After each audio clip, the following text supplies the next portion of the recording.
di mana Rasulullah SAW dalam satu riwayat beliau bersabda, "Qad aflaha man aslama wa ruziqa kafafan wa qanna'ahu Allah bima atah." Rawahu Muslim. Rasulullah SAW bersabda, "Qad aflaha, sungguh telah beruntunglah." Siapa orang yang beruntung? Yang dimaksud oleh Rasulullah SAW, Rasulullah menyebutkan 3 golongan orang ini.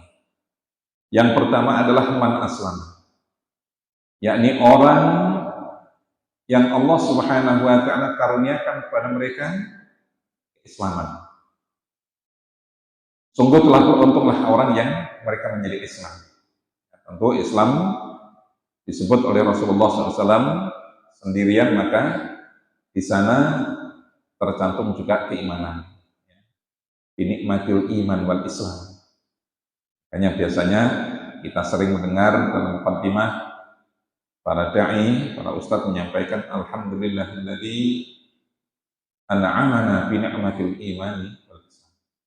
Kita bersyukur kepada Allah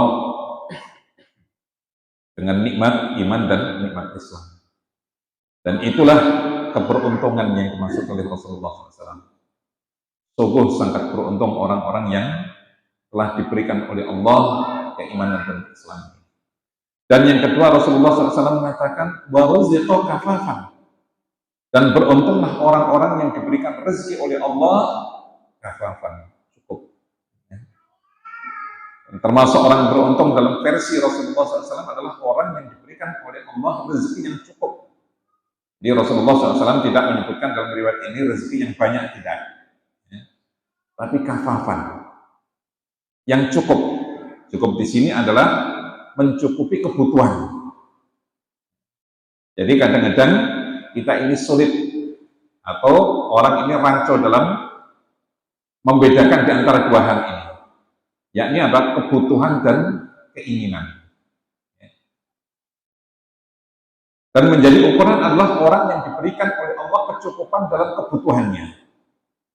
Ibaratnya kita butuh dalam kehidupan kita ini, yang termasuk kebutuhan primer, sandang, pangan, papan. Kita diberikan oleh Allah kebutuhan sandang kita, pakaian kita, karena ini adalah merupakan kebutuhan yang pokok dalam kehidupan kita. Kemudian pangan, kebutuhan makan kita, Allah Subhanahu wa ta'ala cukupi.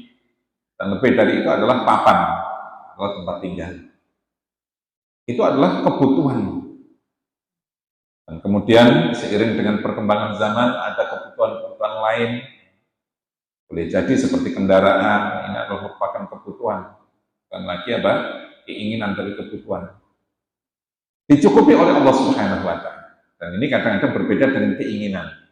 Kalau keinginan ini kadang tidak ada batasnya. Orang menginginkan sesuatu itu tidak ada batasnya. Jadi keinginan itu tidak ada batas.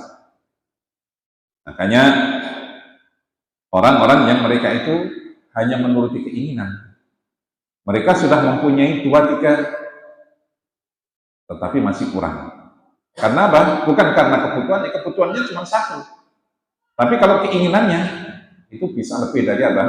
Coba motor, mobil saja sudah kadang konon katanya sebagian orang mempunyai puluhan bahkan ratusan koleksi. Apa kebutuhan terhadap ini? Tidak ada kebutuhannya. Yang dibutuhkan paling 1. Yang lainnya apa? Keinginan. Nah itulah. Ya. Maka waruziqa kafafan ini adalah konteksnya dicukupi kebutuhannya, bukan keinginannya. Ya. Dan yang ketiga, wa qanna'ahu Allah bima atah. Dan beruntunglah orang-orang yang diberikan oleh Allah hati yang qanaah, hati yang pandai bersyukur, hati yang mau menerima dengan apa adanya dari pemberian Allah Subhanahu wa ta'ala. Qanaah. Ya. Jadi wong Jawa nrimo ing pandum. Apa pandumannya Allah, kita terima dengan legowo, dengan ikhlas, dengan sabar. Karena sesungguhnya itulah ya, kesyukuran. Jadi qanaah itu intinya di dalam kesyukuran. Karena di dalam kesyukuran itu adalah kekayaan yang sesungguhnya. Hakikat orang kaya yang sesungguhnya adalah pada hati yang syukur itu, qanaah. Maka Rasulullah SAW mengatakan, laisal ghina an kathratil mal, walakinnal ghina ghina nafs. Tidaklah yang dikatakan orang yang kaya itu adalah orang yang kathratul mal, wa fi riwayatin kathratul arad, yang banyak hartanya. Ya, banyak hartanya tidak. Tetapi hakikat kekayaan adalah ghina nafs, kaya hati. Apa maksudnya kaya hati? Adalah qanaah. Orang yang hatinya pandai bersyukur, mensyukuri terhadap apa yang Allah berikan kepada kita. Maka ikhwafidin adalah itulah 3 golongan orang yang mempunyai ciri-ciri itu yang digolongkan oleh Rasulullah disebut sebagai qad aflaha, sungguh telah beruntunglah orang-orang yang mempunyai 3 kategori ini. Kita selalu berharap dan mudah-mudahan kita masuk dalam 3 golongan orang yang beruntung, insya Allah.